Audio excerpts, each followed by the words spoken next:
উপন্যাসৰ কাহিনীয়ে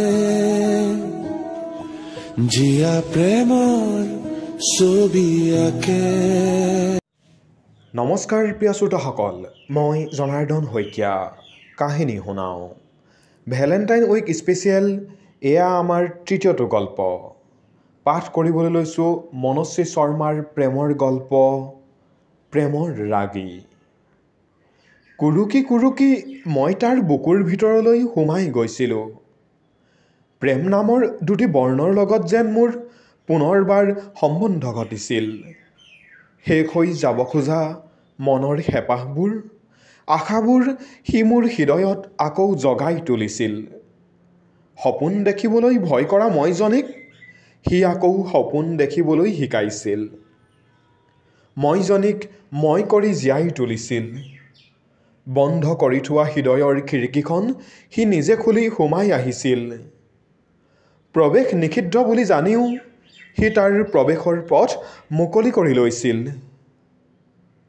৩ বছৰ প্ৰেম সাগৰত উটি ভাঁহি মই তেতিয়া উচ্চ শিক্ষাৰ বাবে বিশ্ববিদ্যালয়ত নামভৰ্তি কৰিছিলোঁ।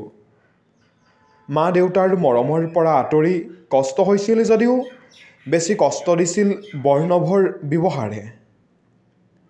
মই পঢ়ি অহা কলেজখনত সি তেতিয়া নতুনকৈ জইন কৰিছিল। ভাবিছিলোঁ ময়ো মাষ্টাৰ ডিগ্ৰী কৰি একেখন কলেজতে সোমাব পাৰিলে কিমান যে ভাল হ'ব। সপোনৰ পিছত দৌৰি দৌৰি যেতিয়া মোৰ এডমিশ্যন হৈ গৈছিল, খবৰটো মই প্ৰথম তাকেই দিছিলোঁ।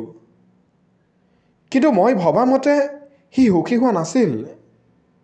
হয় নেকি, এই বুলি কৈ এক নিৰুৎসাহজনক মন্তব্য দি সি ফোনটো কাটি দিছিল।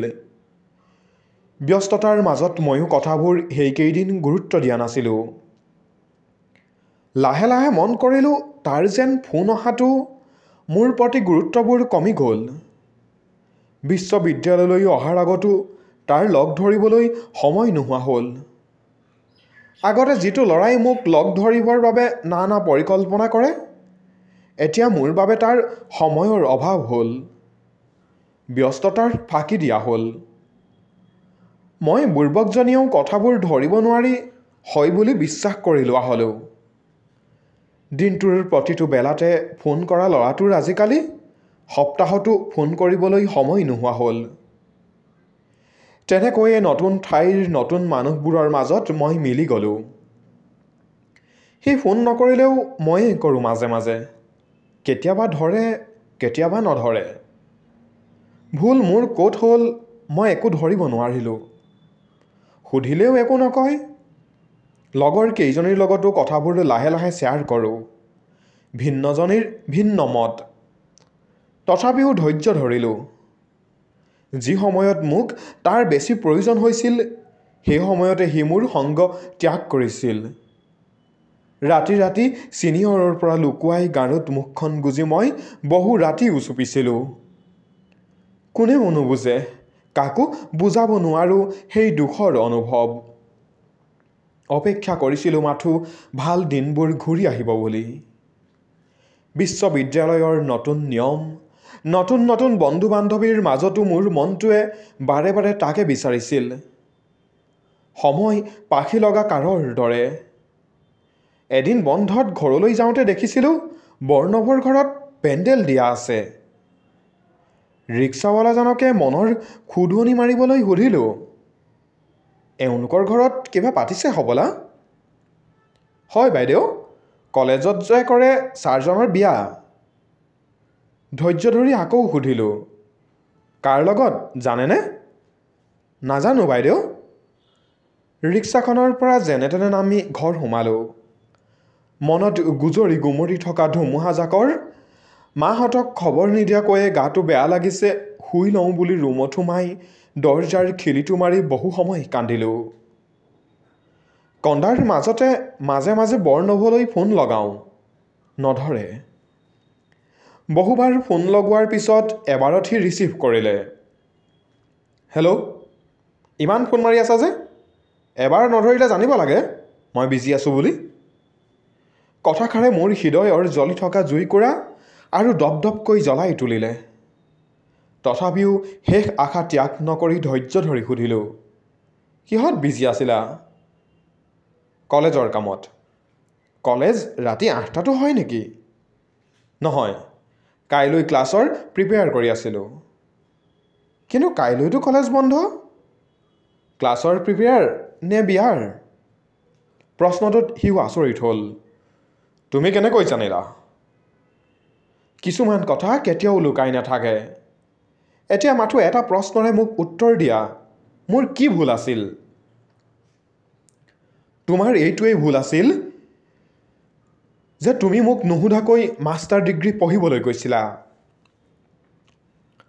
মইতো কেতিয়াও বিচৰা নাছিলোঁ মোৰ ৱাইফে উচ্চ শিক্ষিত হওক তুমি মোতকৈ ওপৰলৈ যাবলৈ চেষ্টা কৰিলা হে আজি তোমাৰ এই দশা মোতকৈ সদায় মোৰ ৱাইফ তলতেই থাকিব লাগিব লাও সদায় পাতৰ তলতেই থাকে কথাখিনি কৈয়ে সি ফোনটো কাটি দিলে দুখটোৱে এইবাৰ বেলেগ ফালে গতি লৈছিল মনলৈ আহিছিল মই যদি ডিগ্ৰীত ফাৰ্ষ্ট ক্লাছ লৈও মাষ্টাৰ ডিগ্ৰী পঢ়িবলৈ নগ'লোহেঁতেন তেতিয়া মানে মই মোৰ প্ৰিয় মানুহজনৰ লগতেই হয়তো দুদিন পিছত বিয়াত বহিলোঁ হয় নিজৰ ওপৰতেই এইবাৰ ধিক্কাৰ জন্মিল ইছ ভাল পোৱা মানুহজনৰ মনৰ কথাটো জানিবলৈ মই অলপ চেষ্টা নকৰিলোঁ আকৌ অলপ পিছতে সি কৈ যোৱা লাও সদায় পাতৰ তলত কথাষাৰে মোক হেলে বিন্ধাই দি পিন্ধিলে মোৰ যেন স্বাভিমানী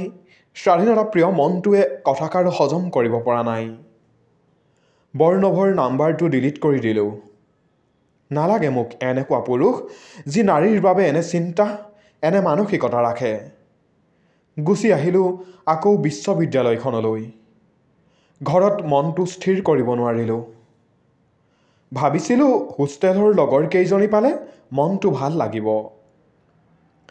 পিছে নাই বৰ্ণভৰ শেষৰ কথাকেইষাৰ তেতিয়াও মোৰ কাণত বাজি থাকিল ল'ৰাবোৰক চকু পাৰি দেখিব নোৱাৰা হ'লোঁ বন্ধু হিচাপে বেলেগ কথা প্ৰেমৰ প্ৰস্তাৱ দিয়াকেইটাৰ প্ৰতি কিবা এক ঘৃণাৰে মনটো ভৰি পৰিল বিশ্ববিদ্যালয়ৰ প্ৰথম ক্লাছৰ দিনাই চিনাকি হোৱা কাব্য এতিয়া সেই ঘৃণাৰ পাত্ৰ হৈ পৰিল মোৰ চকুত বৰ্ণভৰ পৰা পাই থকা ৰুক্ষতাৰ মাজতেই সি মোক এদিন প্ৰেমৰ প্ৰস্তাৱ দিছিল মই হাঁহি হাঁহি কৈছিলোঁ মোৰ বয়ফ্ৰেণ্ড আছে হয় নেকি বুলি সি আঁতৰি গৈছিল কিন্তু সদায় মোৰ আশে পাশেই সি আছিল বিশ্ববিদ্যালয়ৰ অলিয়ে গলিয়ে এতিয়া তাক লগ পাওঁ ক্লাছৰুমত মই নহালৈকে সি নোসোমায় ব্ৰেক টাইমত চাহ খাবলৈ মই নগ'লে সিও নাযায় মোৰ ব্ৰেকআপ হোৱাৰ খবৰ সি পাইছে কিন্তু এতিয়া মই বেছি ৰুক্ষ মোৰ ব্ৰেকআপৰ খবৰ পাই কোনেও যাতে মোক পুতৰ চকুৰে নাচায় সেইলৈ মই নিজকে সদায় আনৰ আগত হাঁহি মাতি ৰাংঢালী হৈ থকাৰ চেষ্টা কৰিলোঁ মই ক্লাছলৈ নহাৰ দিনা কাব্যই খবৰ লয় আজি মই কিয় ক্লাছলৈ নগ'লোঁ সেইদিনা দিয়া নোটছবোৰ সি মোলৈ লিখি ৰাখে মোৰ সাধাৰণ জ্বৰ কাহ হ'লে খবৰ লয় লাহে লাহে ভাল লাগে তাক মোৰ যিখিনি আদৰ যিখিনি মৰম মই বৰ্ণভৰ পৰা বিচাৰিছিলোঁ সেইখিনি আদৰ মৰম মই কাব্যৰ পৰা পাইছিলোঁ লাহে লাহে তাক মই সকলো কথা খুলি ক'ব পৰা হ'লোঁ বৰ্ণভৰ পৰা লাভ কৰা সম্পৰ্কৰ তিক্ততা এতিয়া কাব্যৰ মাজত মিঠা সুবাস বিচাৰি পোৱা হ'লোঁ কিন্তু হৃদয়ে গ্ৰহণ কৰিলেও বিবেকে আকৌ মনত পেলাই দিয়ে লাও সদায় পাতৰ তলত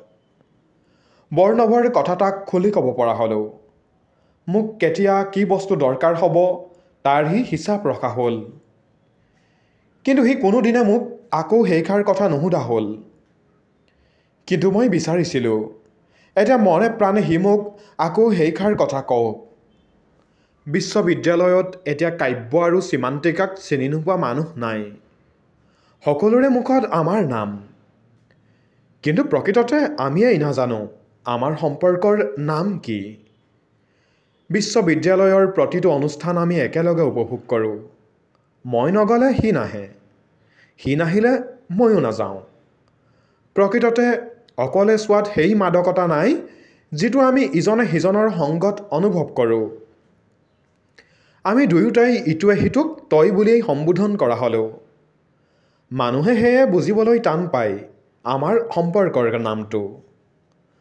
মই নাটক কৰি ভাল পোৱা ছোৱালী, সৰুৰে পৰাই কৰিছিলোঁ।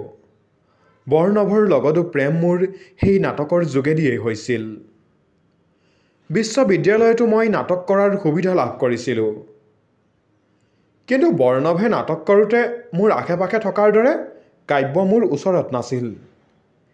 কিন্তু নাটক চাবলৈ সি আহিছিল আৰু মোৰ অভিনয়ৰ প্ৰশংসা কৰিছিল। ভাল লাগিছিল মোৰ।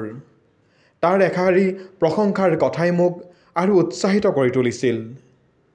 উজাগৰি নিশা সি মোক শুনাই তাৰ অৰ্গেনত বিভিন্ন গানৰ সুৰ। মই ব্যাকুল হৈ পৰোঁ, তাক যেন এতিয়াই কম, মই তোক ভাল পাওঁ কাব্য। কিন্তু ক'ব নোৱাৰোঁ। লজ্জা নামৰ আৱৰণটোৱে মোক ঢাকি ধৰে। তাৰোপৰি মই এতিয়া চিন্তা কৰোঁ, সি বা এতিয়া মোৰ কথা কি বুলি ভাবে?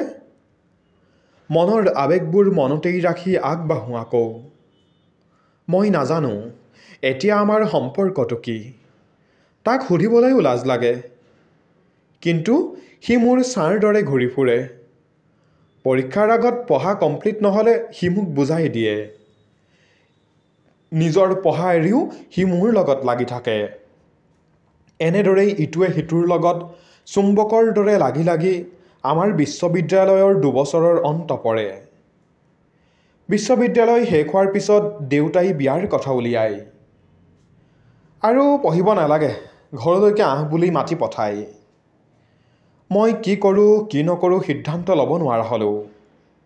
দেউতাকো ক'ব নোৱাৰা হ'লোঁ নাযাওঁ বুলি। অৱশেষত দেউতাৰ কথা মানি মই টালি টোপোলা বান্ধি ঘৰলৈ গুচি আহিলোঁ।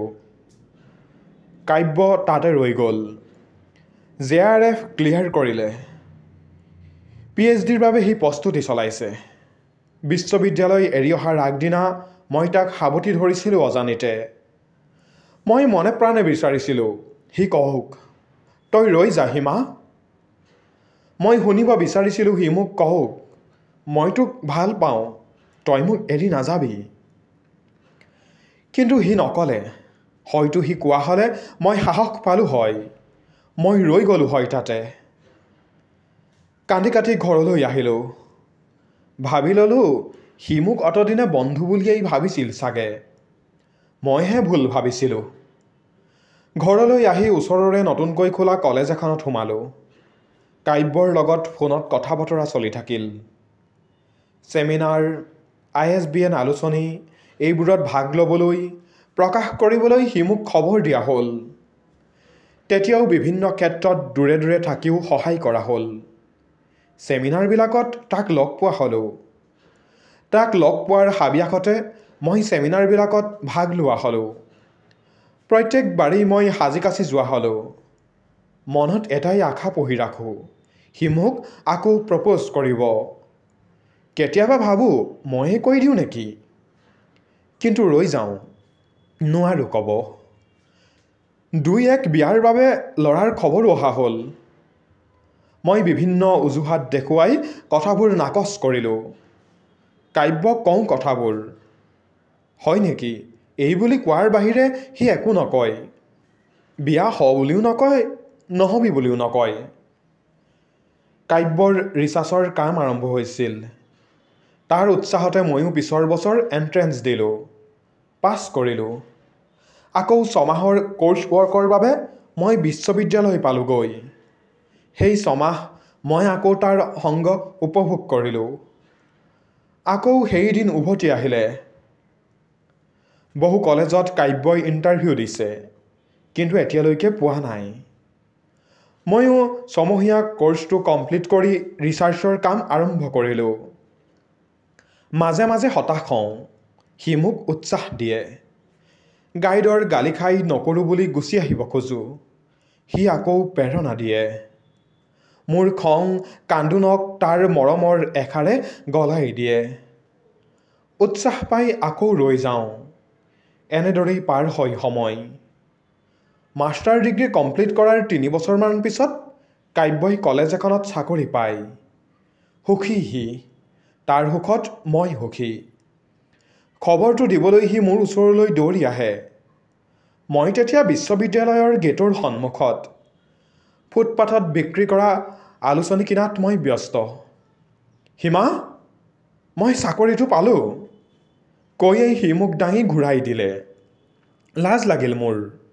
সকলোৰে চকু তেতিয়া আমাৰ দুটাৰ ওপৰত। হোৱাৰে কথা, কোনেনো ৰাস্তাত এনে দৃশ্য উপভোগ কৰিবলৈ পাই স্বচক্ষুৰে। হ'ব দে, মোক আগতে নমাচোন। নমাই দিলে মোক সি। মই আশে পাশে মানুহবোৰলৈ চাওঁ। ভালেই লাগিছে নে লাজেই লাগিছে মই ঠিক ধৰিব পৰা নাই। তোক মই বহুত ভাল পাওঁ হিমা।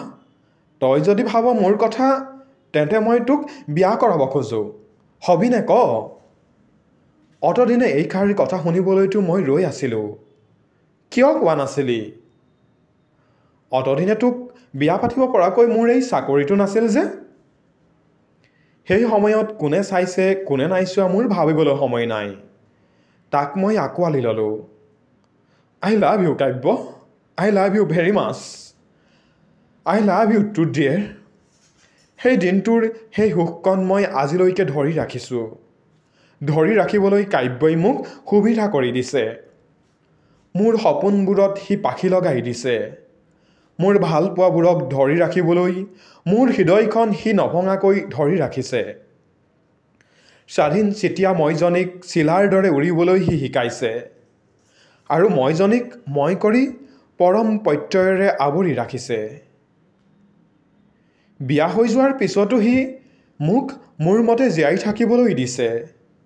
বৰ্ণভৰ লাও সদায় পাতৰ তলত কথাষাৰ মোক আজিকালি কাব্যই নতুনকৈ দৃষ্টিপাত কৰিবলৈ শিকাইছে।